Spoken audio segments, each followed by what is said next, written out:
what a week it has been. Stay tuned and I'll tell you all about it. Hey sitters, welcome back to another video. It is Lydia, thanks for joining me. And in today's video, I'm going to share with you all the lessons learned in this past week. It was a fun week, but a hectic one. And it just goes to prove that in all the years that I've been babysitting, there are still things to be learned. And I want to share it with you guys in hopes that you learn it through me. So I have a friend of mine who is a nanny. I think I mentioned it in the past that when I used to nanny full time, there was a group of us nannies that got together at the park all the time, and the kids would socialize, and it was great. It kind of helped us through our week. And we knew what each other were going through, and we could vent a little bit if we needed to. One of those nannies was going out of town for vacation, and she asked if I could step in and watch her kiddos, her nanny family's kids, for the week because her kids knew me, they were comfortable around me, they saw me almost every day. So she went to the family and proposed that while she was gone for a whole week, that I would be able to step in and take over. Now she didn't have to do this, but I talk to you guys about this all the time, being a resource for your families. This is exactly what my business model is becoming a resource for families. And I think all babysitters should become a resource for their families. She did not have to do that. Her family, she was going on vacation one way or another, whether her nanny family had somebody or not, but she knew that it would be beneficial to the family to have somebody step in while she was gone for a week. And not that I do this with my business, but I believe that all babysitters should do this. So becoming a resource for your family, you got to just be comfortable with saying, I'm not available, but guess what? Here is a friend of mine who does babysitting or is a babysitter and is just as qualified as I am that I'd like you to use. That way they don't go and find somebody completely different and never call you or use you again. When you start to become resources for families, they come back to you time and time again. So let's get into my crazy, good but hectic week. So I part-time nanny myself. I got a little girl Mondays and Wednesdays from 8 to 1. This gig last week was 8 to 5:30, Monday through Friday. So Monday mornings and Wednesday mornings, I had 3 kids instead of my normal 1.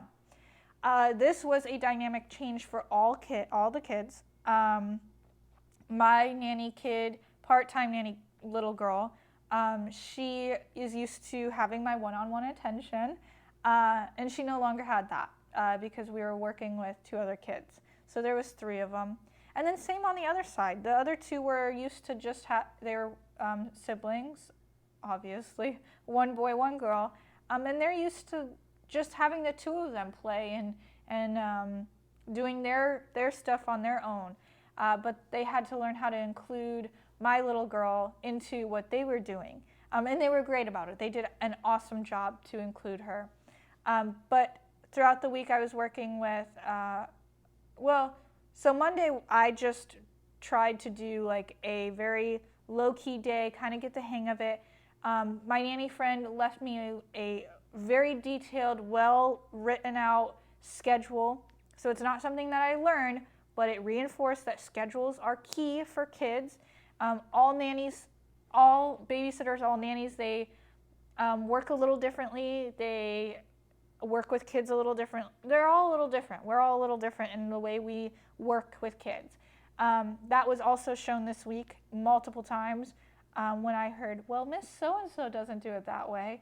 So it was a great reminder for me that the kids do have schedules, they do have structure, and they need to stick to that. So Monday was just a chill day, just trying to figure out the dynamic between the 3 kids and what we were going to do and how to work with them so that the rest of the week went smoothly.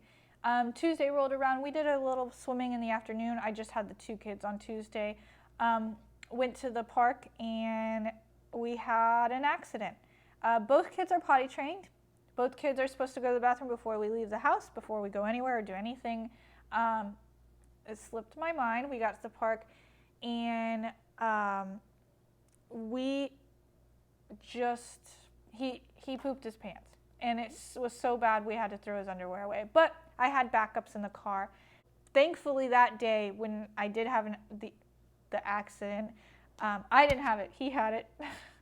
But when he had his accident, there was another nanny friend of mine at the park, and her little nanny girl was playing with my little nanny girl, and I could leave her at the park with her under somebody's watch while I dealt with what I needed to deal with. Now on Wednesday we went to the local pier, which has a nice splash pad, but it's not gated. So I had all 3 kids that day. So that day I really learned that prepping children whenever you go anywhere and giving them a heads up of what it'll look like while you're there is truly important. So I made sure that everybody went to the bathroom beforehand. Now the kids' ages are 2, 3, and 4. Now the 2-year-old, the youngest, is my part-time nanny little girl. So she's in diapers, which kind of helps, so I don't have to worry about her having to go to the bathroom. But I had to worry about the other 2. So I let them know that if anybody had to go to the bathroom, me included, we are all going to stop playing, we're all going to go take a bathroom break, and then we'll come back to play. And this helps a lot. That way they know that if they have to go to the bathroom, they're not missing out on anything, that everybody's going to go with them. They're more likely to tell you they have to go to the bathroom than having an accident because they're not so worried about missing out on what's going on. So prepping them is huge. Prepping to make sure that they go to the bathroom before you even get there. While you're there, changing them into the bathing suits, making sure that they don't have to go a second time. And then before you leave, get in the car to go home, I make sure that everybody goes and or if anybody has to go, that they're going before we get in the car. So that was a big learning experience, taking 3 kids under the age of 4 to a public splash pad with no gated area. It was interesting. They did great. They listened so well, so I was very lucky. But there's a lot of things that could go wrong, and I have to prepare for and think about ahead of time and understand, okay, if this does happen, what am I going to do? What needs to happen? What's going to happen? And just really prep myself too, not only the kids, but myself. So the next day I just had the 2. We decided we wanted to go to the local hands-on kids museum. Now I've been to this museum multiple times with different kids, with different age groups, and with multiples at the same time.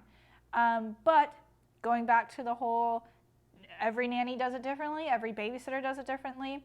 I usually go exhibit to exhibit with the kids. Well, these guys don't have to do that, and they get to go and free play wherever they want, however they want, which is fine. They're old enough to do that, and they are old enough to know, like, I will sit in this place, and if you need me, you come get me. I didn't know that. So we are on 2 different pages there. So the 2 kids ran off in 2 different directions. And the 4-year-old, I know she's very capable of letting me know if she needs something. So I just took my time to go back and forth between what the 2 kids were doing. Well, I stopped looking for a little bit. I turned my head for not even 2 minutes, and I could not find the little boy. And I slightly panicked because that is nerve-wracking. So I stood by the exit. Thankfully, this place is set up to where there is 1 public or 2 public entrances and exits. So I stood there and I scanned the room. And the room is set up to where you can do that. There's a couple walls that you need to like look behind and whatnot. But I stood there and scanned the room, and I found my little girl, but I could not find the little boy. So a little bit of panic set in. So I decided I'd take a loop, look in all the exhibits, and I couldn't find him. So I took another loop. And mind you, this is all happening within like 3 minutes. It's not very long, but for me it felt like a lifetime because you lose somebody else's kid. It's very, and I didn't lose him. I just didn't know where he was for a little. And so I stopped a couple of the workers and I said, look, I need your help. I'm not panicking just yet, but I can't find my little boy. Here's what he's wearing. Here's what his name is.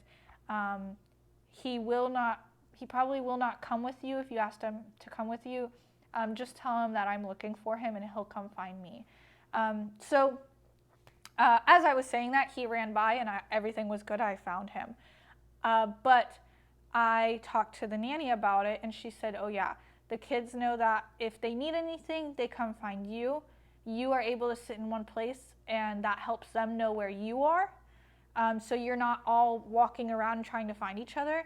And they also know all the employees wear purple shirts, so they also are trained and know that if anything goes wrong and they can't find us, or they usually can't find her, to go to somebody in the purple shirt and they will help them.